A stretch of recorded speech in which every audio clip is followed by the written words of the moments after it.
बिस्मिल्लाहिर्रहमानिर्रहीम। On behalf of pearl securities एक बार फिर वेलकम करते हैं वेबिनार में आज के। और रिकैप कर लेते हैं लास्ट वेबिनार को। टेक टॉक में हमने पिछली दफ़ा वाई बुल्स कैन डोमिनेट एक हमने टॉपिक डिस्कस किया था, उसमें किन चीज़ों को डिस्कस किया था। इसी तरह इंडेक्स को अगर बात करें तो लास्ट वीक के हमने जो सपोर्ट एरिया एक 46,950 और 46,750 हमने दिए थे, उसमें से 46,874 लो लगा है। और इसी तरह ही अपर साइड की रेजिस्टेंस थी, वो टेस्ट नहीं हुई, बट एक वॉच आउट लेवल जो हमने 47,400 को किया था उसको ज़रूर मार्केट ने टेस्ट किया। और उसके बाद फिर प्रेशर नज़र आया मार्केट में और अराउंड 47,000 मार्केट क्लोजिंग आई है। और टॉपिक्स में अगर हम डिस्कस कर लें तो चराग सीमेंट हमने जो लास्ट वीक बताया था उसमें पहले सपोर्ट जो 170 थी 170 की थी वो टेस्ट हुई। उसके बाद जो फर्स्ट रेजिस्टेंस थी वो टेस्ट हुई। दो मतलब पहला जो है सपोर्ट एंड पहली रेजिस्टेंस दोनों टेस्ट हुई हैं। अगर वो ट्रेड किसी ने ली थी तो एग्जीक्यूट अच्छी हो गई होगी।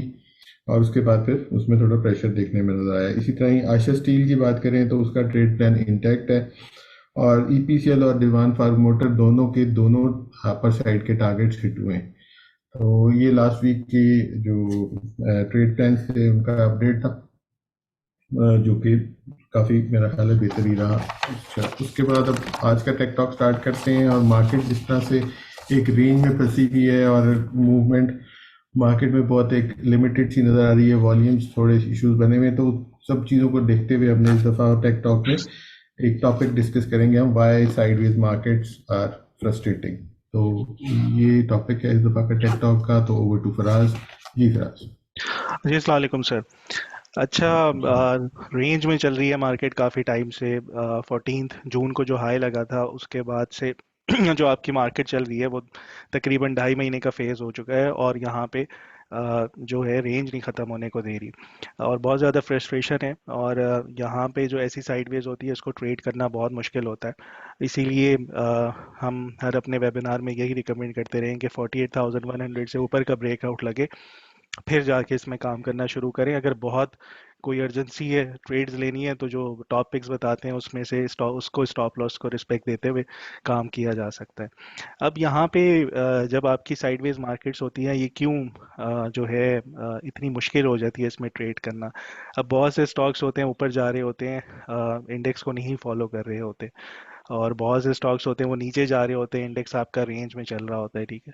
सो वहाँ पे बहुत ज़्यादा जो है आपकी जो ट्रेड्स की क्वालिटी होती है या डिसीजन मेकिंग होती है वो बहुत ज़्यादा जो है इफ़ेक्ट करती है और आप की ट्रेड्स जो है ख़राब होना शुरू हो जाती है। अब इसकी कुछ एग्जांपल्स देता हूँ यहाँ पे।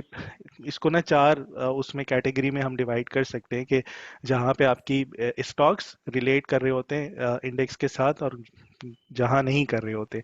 सो सबसे पहले हम देखते हैं बेयरिश डाइवर्जेंस जब स्टॉक्स में हो और इंडेक्स में हो, मतलब स्टॉक्स आपके नीचे गिर रहे हो और इंडेक्स आपका साइडवेज ही है, ठीक है। ऐसी बहुत सी एग्जांपल्स हैं, ज़्यादातर अभी जो एग्जांपल्स देखेंगे पूरी मार्केट ही तकरीबन ऐसे ही चल रही है कि इंडेक्स तो आपका रेंज में है लेकिन आपके स्टॉक्स जो है नीचे जाना शुरू हो गए। फॉर एग्जांपल यहाँ पे आप लकी सीमेंट को देखें, ये 14 जून के बाद से स्ट्रगल ही कर रहा है। इंडेक्स आपका रेंज में है लेकिन ये ऑलमोस्ट 20% जो है इसमें ड्रॉप आया हुआ है लकी सीमेंट में। फिर इसी तरीके से आप सीमेंट सेक्टर में जिसको भी देखेंगे वो सब में ऐसे ही आपको परफॉर्मेंस नज़र आएगी। डीजी सीमेंट देख लें 135 के बाद से ड्रॉप होता हुआ 105 हो गया है। फिर आप अगर ऑटो सेक्टर पे आते हैं, होंडा कार को देखें। सो ये जितने भी आपके स्टॉक्स हैं ये स्ट्रगल करते रहे हैं। 14 जून का जो हाई लगा था उसके बाद से आपकी मार्केट जब रेंज में गई और ये वाले स्ट्रगल करते रहे सारे स्टॉक्स, ठीक है। फिर आप फार्मास्यूटिकल में सर्ल को देख लें, एक एक टॉपिक्स उठा लें किसी भी सेक्टर की, तो वो आपको इसी तरीके से परफॉर्म होती हुई नजर आएगी। सर्ल आपका 260 से 224 हो गया।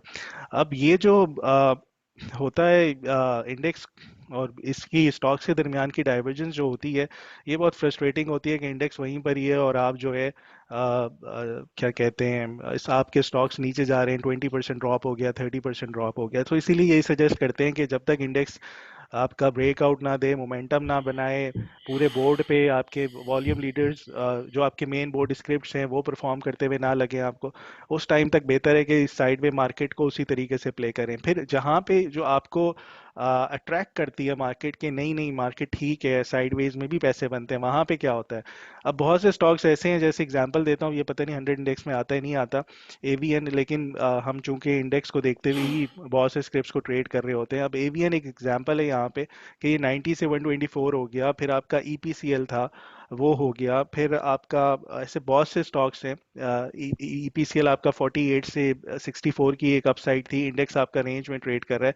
फिर आप टाटा सीमेंट को देख लें, ये आपका 14 जून को इसका 22 था रेट, और फिर ये 33 तक चला गया। फिर इस तरीके से आप बेशुमार स्टॉक्स हैं, डबल जीएल, ट्रिपल जीएल हो गया, टीपीएलपी हो गया, और सर्विस फैब्रिक हो गया, फिर आपकी इमेज हो गया, इमेज राइट्स, जहाँ पे जो आपको अट्रैक्ट करते रहे हैं मार्केट में कि अ, ये इनमें काम कर लें तो ज़्यादा बेहतर होगा। सो ये जो रेंज बाउंड मार्केट्स होती हैं, ये बहुत ज़्यादा इस तरीके से कहीं ना कहीं जाके एक डिसीजन मेकिंग में डिस्टर्ब ज़रूर करती हैं। फिर उसके बाद आपकी कुछ बहुत से ऐसे स्टॉक्स हैं जो बिल्कुल रेप्लिका होते हैं इंडेक्स के, जैसे यहाँ पे ये रेंज बनी हुई है और एक हाई लग के इसी तरीके से नीचे आया, तो इसकी एक बहुत अच्छी एग्जांपल आपको मिलती है निषाद मिल्स की शक्ल पे। सेम पैटर्न है, जैसे 100 इंडेक्स का यहाँ पे हाई लगा और उसके बाद इसी तरीके से रेंज में ट्रेड कर रहा है। अच्छा, अब ये सारी बातें आप लोगों को पता होंगी और मुझसे ज़्यादा बेहतर आप लोग ये समझते होंगे, क्योंकि आप सबके पोर्टफोलियो में ऐसे स्टॉक्स होंगे ज़्यादातर जो इंडेक्स तो वहीं पर है, लेकिन आपके जो स्टॉक्स हैं वो 20-25% नीचे आए हुए हैं, ठीक है। अब यहाँ पे ये जो टॉपिक डिस्कस करने का एक मतलब है वो ये है कि जहाँ पे आपके कुछ स्टॉक्स इंडेक्स के साथ डाइवर्जेंस में है और कुछ स्टॉक्स उसके साथ प्ले करते हैं, वहीं पे कुछ स्टॉक्स ऐसे होते हैं जो इंडेक्स को लीड कर रहे होते हैं, ठीक है। यहाँ पे अब जो मैं बता रहा हूँ, ठीक है, ये जो हम चार्ट पे देख रहे हैं उस बेसिस पर है, ये मैं कोई अपनी तरफ से नहीं बता रहा, ठीक है। आप यहाँ पे एक चीज़ नोटिस कीजिएगा, अटक रिफाइनरी उनमें से एक स्टॉक एक है। यहाँ पे आप देखिएगा कि इन डेट्स को याद रखें, 3 मई को अटक रिफाइनरी का लो लगा और उसके बाद रैली की इसने रैली की है, ठीक है। फिर इसी तरीके से 12 मार्च को इसका लो लगा और इसने रैली की है, ठीक है। और ये जो लो था ये 182 का था और उसके बाद जो हाईज लगे 280 के थे, एक्सेप्शनल रैली थी। इसी तरीके से जो 3 मई का जो लो था वो तकरीबन आपका 2010 का था और उसके बाद जो इसका हाई था अगेन 280 का था। फिर 24 नवंबर का लो देखिएगा, ये था तकरीबन आपका 122 का, और उसके बाद एक बहुत ज़बरदस्त रैली देखने को मिली थी जो इसके हाईज 244 तक एक नॉन स्टॉप एक रैली थी। सिमिलरली 1 जुलाई लास्ट ईयर 2020 में भी इसी तरीके से हमें रैली देखने को मिली। अब ये डेट्स आप लोग याद रखिए, 3 मई, 12 मार्च, 24 नवंबर, ठीक है। इसी को जब मैं प्लॉट करता हूँ ना 100 इंडेक्स पे, इन्हीं डेट्स को, ठीक है, यहाँ पे एक बहुत अच्छी चीज़ देखने को मिलती है। 3 में इंडेक्स का लो था, अटक रिफाइनरी ने लो डिफाइन किया और इंडेक्स ने उसके साथ लो डिफाइन किया, और फिर इंडेक्स आपका परफॉर्म करता हुआ नजर आया। उसके बाद नेक्स्ट आपका था 12 मार्च को, आपका इंडेक्स का लो लगा, ठीक है, और उसके बाद इंडेक्स आपको परफॉर्म करता हुआ नजर आया। ये वो पॉइंट था 42,700, जहाँ पे सब होप्स जो थी बुल्स की वो ख़त्म हो गई थी, लोग 39,000 की बातें कर रहे थे, यहीं से हमारी बाय कॉल थी। अच्छा, फिर इसी तरीके से आप 24 नवंबर को चले जाएं, सेम डेट पे जो डेट्स अभी मैंने अटक रिफाइनरी की आपको बताई हैं, ठीक है। यहाँ पे इंडेक्स का लो लगा और ये जो लो था ये भी ब्रेकआउट हमारा ही सजेस्ट किया हुआ था 39,800 पे, और फिर उसके बाद ये आप इंडेक्स जो था ये रैली करता हुआ नजर आया। फिर आप चले जाएं पीछे 1 जुलाई को 2020, जो अभी हमने अटक रिफाइनरी की डेट्स देखी। सो ये अटक रिफाइनरी जो है ये आपका इंडेक्स को लीड कर रहा होता है, उसके साथ लो डिफाइन करके और एक रैलीज में कन्वर्ट करता हुआ नजर आता है। अब ये मैं क्यों डिस्कस कर रहा हूँ, ये मैं इसलिए डिस्कस कर रहा हूँ, अब अटक रिफाइनरी और इसका 100 इंडेक्स का बिहेवियर देखें, बहुत ज़्यादा सिंक होता हुआ नजर आ रहा है। 16 अगस्त को अटक रिफाइनरी ने अपना लो डिफाइन किया 210 का, ठीक है। उसके बाद इसने डबल बॉटम डिफाइन किया और उसके बाद यहाँ पे इसकी बुलिश ब्रेक सॉरी बेयरिश जो ट्रेंड लाइन थी उसको ब्रेक करके एक बुलिश ट्रेंड में बनता हुआ हायर हाइज हायर लोज लगाता हुआ नजर आ रहा है। अब ये डेट याद रखिएगा, 16 अगस्त। 100 इंडेक्स पर हम वापस जाते हैं और 16 अगस्त को इसका बिहेवियर देखते हैं। 16 अगस्त को इसका बिहेवियर जो था ये लो था 46,672 का, अभी तक उसको सस्टेन कर रहा है इंडेक्स। सो अटक रिफाइनरी और 100 इंडेक्स का जो बिहेवियर है, अब चूंकि अटक बुलिश मोमेंटम में बनता हुआ नजर आ रहा है, एक बुलिश रैली बनाता हुआ नजर आ रहा है, ठीक है, अगर 210 के वो के लेवल को सस्टेन करता है तो होपफुली इंडेक्स भी फिर यहाँ से बढ़ता हुआ नजर आएगा। सो ये जो कोरिलेशन है, ठीक है, ये बेस्ड ऑन एग्जैक्ट डेट्स और ये जो हिस्टोरिकल डाटा और चार्ट्स के ऊपर जो नजर आ रहे हैं वो है। अपनी तरफ से मैं कुछ नहीं बता रहा। 46,672 16 अगस्त का लो है आपका, 100 इंडेक्स का 210 अटक रिफाइनरी 16 अगस्त का लो है। अब अगर ये लो सस्टेन हो जाते हैं तो यहाँ से इंडेक्स पर परफॉर्म करता हुआ नजर आ सकता है। सो ये एक पॉइंट है जहाँ पे आपके कुछ लीडिंग स्टॉक्स होते हैं जो इंडेक्स को बढ़ाते हुए नजर आते हैं। हमने कुछ एग्जांपल्स इसकी रीसेंट पास्ट में देख चुके हैं। तो ये जहाँ पे आपके साइडवेज मार्केट जो है फ्रस्ट्रेटिंग होती है, वहीं पे साइडवेज मार्केट में चार्ट्स पे कुछ ऐसी चीजें नजर आ जाती हैं जिनका नेचर और बिहेवियर जो होता है चार्ट का, वो कुछ इंडिकेशंस जरूर दे जाता है। जी सर। जी, थैंक यू फराज। काफ़ी डिटेल से हमने इन चीज़ों को डिस्कस किया, क्योंकि मार्केट काफ़ी रेंज में है और पोजीशंस के साथ काफ़ी सारे क्लाइंट्स या रिटेल ट्रेडर्स जो हैं इनकी पोजीशन है, तो एक डिटेल से हमने एक्सप्लेन कर दिया। अच्छा, आगे फराज चलते हैं और इंडेक्स की जो कमिंग वीक के लिए लेवल्स हैं उनको देख लेते हैं कि वो क्या है। अ, जी, जो इंडेक्स के लेवल्स हैं उसमें अभी तक तो कोई खास चेंजेस नज़र नहीं आ रही। जो पिछले मेरे हफ्ते के लेवल्स थे और जो पॉइंट टेबल था बुल्स और बियर्स का, वो एज इट इज़ है, उसमें कोई चेंजेस नहीं है। यहाँ पे अब चूंकि 22, यहाँ पे पॉइंट्स टेबल को देखते हुए डायरेक्शन जो है वो अप साइड की बनती है। लेकिन चलें दूसरा इसका साइड भी डिस्कस कर लेते हैं, जस्ट फॉर अ केस कि ये ना कहें लोग कि ये ज़बरदस्ती तेज़ी करा रहे हैं। अगर आपका ये जो रेंज है 46,650 की और 48,100 की, ये ब्रेक हो जाती है, फिर क्या होगा? फिर ऑब्वियस सी बात है, आपकी एक ब्लड बाथ फेस बनेगी जो कि एक अच्छा खासा प्रेशर देगी, और उसके बाद यहाँ कहीं सस्टेन होगी आपकी मार्केट 45,700 के करीब या कुछ भी इस तरीके से। अभी उसके बारे में बात मुश्किल हो जाएगी करना कि 45,700 पे सस्टेन करती है या 44,300 पे करती है।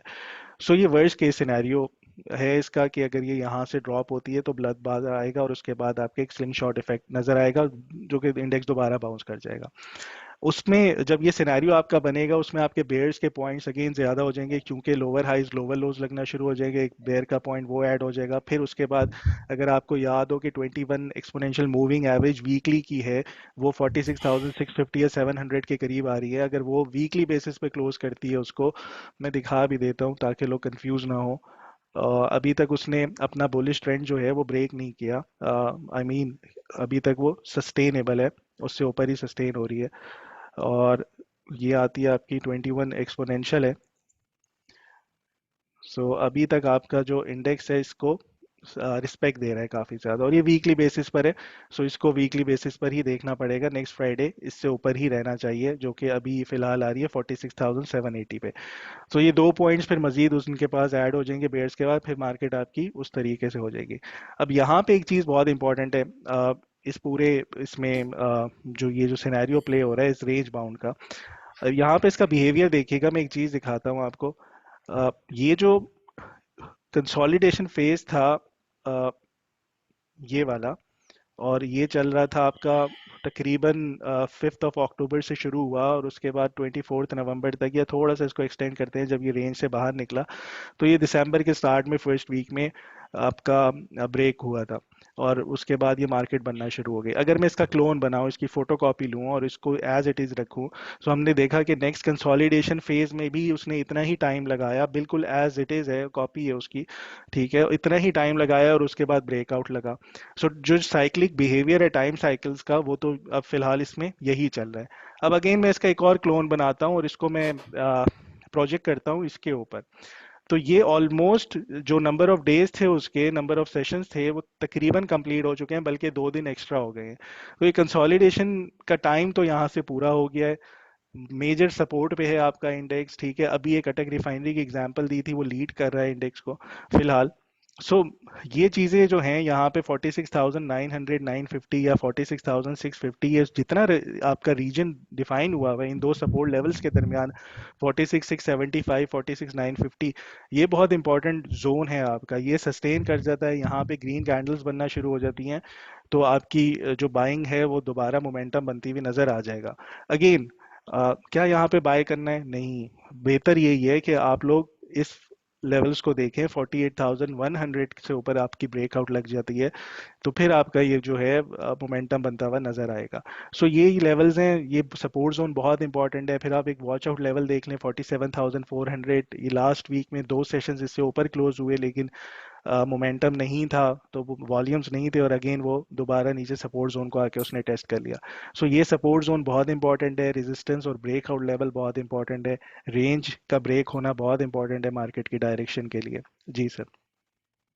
जी थैंक यू। काफ़ी डिटेल से हमने इंडेक्स को भी आज डिस्कस किया है, और अगेन वही कंसर्न, मेजर जो कंसर्न है वो मार्केट में वॉल्यूम्स हैं, और जो वॉच आउट और ब्रेकआउट लेवल्स हैं कि अगर विद गुड वॉल्यूम्स अगर ये ब्रेक होते हैं तो फिर एक फर्दर मोमेंटम मार्केट में नज़र आएगा।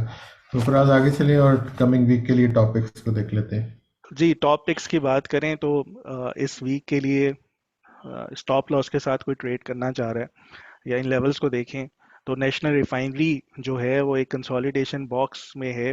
अ, यहाँ से इसमें बाइंग, अच्छा एक रिमाइंडर दे देता हूँ मैं कि हम लोगों ने यहाँ पे शॉर्ट कॉल दी थी 600 पे, और कहा था कि ये इसका टॉप है, यहाँ से ये अभी फिलहाल कहीं रुकता हुआ नजर नहीं आता। सो अब राइट नाउ मेरी तरफ से फिलहाल इसमें बाय कॉल मुझे बनती हुई नजर आ रही है, वो इस तरीके से कि अगर सिनेरियो वन जो है ये बहुत इंपॉर्टेंट है, 426 से ऊपर ट्रेड हो जाए या इसको ब्रेकआउट कर दे तो फिर बाय करें, अभी बाय ना करें। 426 का ब्रेक लग जाए तो फिर ये आपका इजीली बढ़ना शुरू हो जाएगा, और जो इमीडिएट इसके रेजिस्टेंस लेवल्स होंगे वो 450 और 468 के होंगे। नीचे की जो सपोर्ट जोन है वो 383 390 की है, इन केस वहां पे आके इसको टेस्ट करता है तो 376 के स्टॉप लॉस के साथ भी अटेम्प्ट किया जा सकता है। सो इन लेवल्स को रिस्पेक्ट दें, 426 को नज़र में रखें, बहुत इंपॉर्टेंट लेवल है नेशनल रिफाइनरी के लिए। फिर मेरी दूसरी पिक होगी इस हफ्ते के लिए WTL। ठीक है, इसकी रीज़न ये है कि ये जो है कंसोलिडेट होने के बाद एक ब्रेकआउट के बाद 3.50 से ऊपर सस्टेन करे, एक अच्छा साइन है। सो ये अगर मोमेंटम बनाता है, और फर्ज करें, अज्यूम करते हैं कि ये इसका टॉप भी है, ठीक है, तो ये इस तरह का पैटर्न बन रहा है आपका कि ये ए पॉइंट बना, इसने बी डिफाइन किया, तो सी पॉइंट बनाने ये कम अज़ कम 0.88 के करीब तो इसको जाना चाहिए, जो कि 4.30 का लेवल बनता है, और उसके बाद फिर टूटे तो फिर इसमें जवाब पैदा होता है कि बेरिश, ये जो हार्मोनिक का पैटर्न था ये उसी के ऊपर काम कर रहा है। तो पहली सपोर्ट 3.50 इंपॉर्टेंट है, दूसरी सपोर्ट 3.28 इंपॉर्टेंट है। 3.08 के स्टॉप लॉस से अटेम्प्ट कर सकते हैं, पहली रेजिस्टेंस 4.0 और उसके बाद दूसरी 4.25 की होगी। जो तीसरी पिक है वो है पावर सीमेंट। पावर सीमेंट को देखा जा सकता है, ये बहुत बड़े सपोर्ट अपने जोन्स को टेस्ट कर रहा है। पहली इसकी सपोर्ट जोन बनेगी 8.45 और 8.40, और फिर दूसरा इसका जो सपोर्ट आएगा 8 के करीब आएगी। सो अगर आप बाय ऑन डिप्स पे कोई वैल्यू बाइंग करना चाह रहे हैं तो ये दो बहुत अच्छे सपोर्ट लेवल्स हैं, यहाँ पे अटेम्प्ट करें। 7.95 के करीब का स्टॉप लॉस रखें, यहाँ से बढ़ता है तो इमीडिएट टारगेट्स आपके 9.0535 के हो सकते हैं, और उसके बाद मोमेंटम बनता हुआ नजर आया है तो 10.75 के जो रीसेंट हाइज है उसको भी जाके ये टेस्ट कर सकता है। फिर चौथी पिक है पाइनियर सीमेंट की। पाइनियर सीमेंट ने जो लास्ट ईयर सितंबर का जो इसकी प्राइस चल रही थी, ये वहीं पर ही आ गया इस साल सितंबर में। इसका क्या मतलब है? इसका ये मतलब है जो लास्ट ईयर सितंबर हाई लगा था इसका, वो तकरीबन 108.75 का था, और उसके बाद ये साइडवेज हो गया था, और इसको तकरीबन 5 महीने लगे थे ये अपना उस साल का हाई ब्रेक करने में, और 2021 के जनवरी में इसने अपना हाई 108 का ब्रेक किया, और उसके बाद फिर ये रैली नजर आई 145 तक की। अब ये वापस आके उसको टेस्ट कर रहा है। 5 महीने का जो ये रेजिस्टेंस लेवल का ब्रेकआउट था, ये फर्स्ट अटेम्प्ट में ब्रेक होना बहुत मुश्किल है इसके लिए, ठीक है, तो इसको टाइम लगना चाहिए यहाँ से इसको ब्रेक करने में नीचे की तरफ को। सो यहाँ ये अटेम्प्ट की जा सकती है, बहुत बड़ा सपोर्ट लेवल है इसका। पहला 108.75 का बनता है, दूसरा 105.50 का बनता है। टाइट स्टॉप लॉस रखें 104, ये यहाँ से अगर बढ़ गया, जो कि बढ़ता हुआ इंशाल्लाह नजर आएगा। सो फर्स्ट रेजिस्टेंस 115 की है, और उसके बाद दूसरी रेजिस्टेंस 119 की है। सो ये बहुत बड़े सपोर्ट लेवल्स हैं इसके। जी सर। जी थैंक यू। आगे चलते हैं और क्यूरीज को देख लेते हैं जी। अच्छा, क्यूरीज में सबसे पहले ANL की क्यूरी है और ANL स्टिल स्ट्रगल कर रहा है, आपके बेयरिश डिसेंडिंग ट्रेंड लाइन में और चैनल में ही ट्रेड हो रहा है। सो लास्ट वीक इसने जो सपोर्ट डिफाइन की है 24.40 की, उसको सस्टेन तो कर रहा है ये फिलहाल। यहाँ से ये ब्रेक करता है तो दो सपोर्ट लेवल्स को देखा जा सकता है, 24 और 23.20 को। और इन केस ये 26.90 से ऊपर जाके ट्रेड करना शुरू कर देता है, सस्टेन करता है, तो फिर मोस्ट लाइकली आपके बेयरिश चैनल से बाहर निकल के ब्रेकआउट दे जाए। सो इन लेवल्स को बहुत क्लोजली वॉच करें। 26.90 बहुत इंपॉर्टेंट लेवल है, फिर आपका 24 भी अगेन एक इंपॉर्टेंट लेवल होगा नीचे की तरफ से as a support. Double G L जो है इसमें हमारी जो लास्ट वीक के जो हमने एक लेवल्स बताए थे कि 39 और 41, एग्जैक्टली उसी सपोर्ट से बाउंस करता हुआ एक एक्सेप्शनल रैली थी, 48 तक गया है, वहां से 20% की एक अपसाइड दिखाई है विद इन नो टाइम। सो बहुत अच्छे इंपॉर्टेंट सपोर्ट लेवल जो लास्ट वीक बताए थे वहीं से बाउंस करता हुआ ये बढ़ा है। अब जो इसकी फिलहाल इमीडिएट सपोर्ट आ रही है वो 46 के करीब है और दूसरी 44.05 के करीब है। अब फर्स्ट रेजिस्टेंस जो बन रही है वो 50.25 है और सेकंड 51.90 है। सो ये अगर इन लेवल्स पे कहीं पे रुक जाता है और टाइम लेता है 52.44 को ब्रेक करने में, तो इट मीन्स यहाँ पे थोड़ा सा रिजेक्शन लेगा इन लेवल्स के ऊपर और यहाँ से फिर थोड़ी सी करेक्शन देख सकते हैं।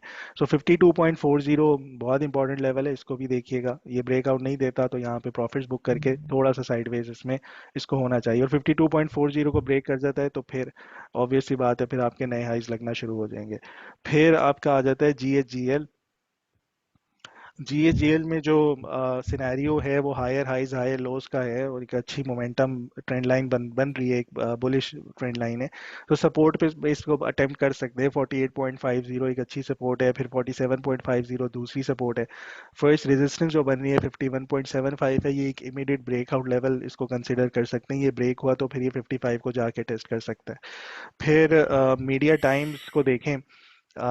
मीडिया टाइम्स में जो क्लोजिंग अभी तक इसकी ये जो 3.40 का लेवल है, ये क्यों इंपॉर्टेंट है इसको देखें। अभी तक इसने क्लोजिंग 3.40 से ऊपर नहीं दी है कि ये bearish descending trend line channel में ही ट्रेड हो रहा है। सो 3.40 से ऊपर की क्लोजिंग आ जाए, एक साइन होगा कि इसको ब्रेक कर गया है, पहली दफ़ा क्लोज करेगा उससे ऊपर। फिर जो नीचे और फिर जो ऊपर रेजिस्टेंस लेवल्स हैं वो 3.70 के हैं और फिर 4.20 के हैं। और नीचे अगर बाय ऑन डिप्स वाली स्ट्रैटेजी पे काम कर रहे हैं तो 3.20 और 3.05 पे अटेम्प्ट कर सकते हैं। फिर फौजी सीमेंट अगेन, जिस तरह सीमेंट सेक्टर बहुत बड़े सपोर्ट लेवल्स पर है, जैसे DG हो गया है, पाइनियर हो गया, फौजी सीमेंट भी अपने बहुत बड़े सपोर्ट लेवल पर है और इसकी जो पहली सपोर्ट जोन बनती है बेसिकली 20 और 19.50 के करीब। और फिर उसके बाद अगर यहाँ पे देखें, ये अपनी AB = CD का पैटर्न भी इन्हीं लेवल्स पे कंप्लीट करता है। सो इसको यहाँ से मजीद टूटना नहीं चाहिए, बहुत अच्छे इसके लेवल्स हैं। ये D पॉइंट बच जाता है, ये B पॉइंट है, ये C और D आ गया आपका। सो यहाँ से अगर बुलिश कैंडल्स बनना शुरू हो जाती हैं तो बाय करना चाहिए। एक इंडिकेशन या हिंट 20.40 से ऊपर की क्लोजिंग अच्छा साइन होगा, जो कि इजीली 21.75 को जाके टेस्ट कर सकता है। फिर ये एक बड़ी रेजिस्टेंस है, इसको ब्रेक करेगा तो फिर ये मजीद नए हाइज लगा सकता है। सो अच्छी वैल्यू बाइंग बन सकती है फौजी सीमेंट में भी। फिर आपका यूनिटी अगेन, ये लास्ट वीक जो सपोर्ट और रेजिस्टेंस जोन डिस्कस किए हुए थे, उसी के अंदर ही ट्रेड कर रहा है और फिलहाल अभी उसी में ही लग रहा है जब तक ये आपका 40 को नहीं ब्रेक करता ऊपर की तरफ को। सो ये रेजिस्टेंस जोन को रिस्पेक्ट दें। 39.7040, इससे ऊपर ब्रेक होता है तो मोमेंटम है, और इन केस नहीं हो रहा तो फिर ये रेंज में ही है। और नीचे जो सपोर्ट डिफाइन की हुई है इसने वो 36.80 से लेके 37.10 की है। फिर जो लास्ट क्यूरी आई हुई थी वो नेशनल मिल्स के बारे में है, सॉरी निषाद मिल्स के बारे में है। जो निषाद मिल्स है ये आपकी रेंज में एज इट इज, जैसे आपका इंडेक्स ट्रेड कर रहा है वैसे ये भी कर रहा है। इसकी दो सपोर्ट लेवल्स बनती है 95 93 की, और यहाँ से बाउंस करता है तो इमीडिएट रेजिस्टेंस 101 है, इसको ब्रेक किया तो 105.30। अगर कोई स्टॉप लॉस रखना चाह रहा है तो इसके 93 से नीचे की क्लोजिंग इसका स्टॉप लॉस लेवल बनती है। जी सर। जी थैंक यू वेरी मच। इस वीक के लिए इतना ही। हमारा ईमेल एड्रेस आपके पास है technicals@pearlsecurities.com। आप कोई क्वेरी हो तो आप हमें ईमेल कर सकते हैं, और हमारी ब्रांचेस के एड्रेस हर वेबिनार के एंड में एक स्लाइड की फॉर्म में दिए हुए होते हैं। आपने अगर अकाउंट ओपनिंग के रिलेटेड कोई क्वेरी हो आपकी तो आप हमारी ब्रांचेस में कांटेक्ट कर सकते हैं। और या एग्जिस्टिंग क्लाइंट्स हैं आप हमारे, तो आप अपने ब्रांच मैनेजर से, ट्रेडर से, या जो भी पॉइंट ऑफ कांटेक्ट आपका पर्ल के साथ है, आप उनसे कांटेक्ट कर सकते हैं। तो इस वीक के लिए इतना ही। इंशाल्लाह नेक्स्ट वीक दोबारा मुलाकात होगी। तब तक के लिए अल्लाह हाफिज़ and thank you very much.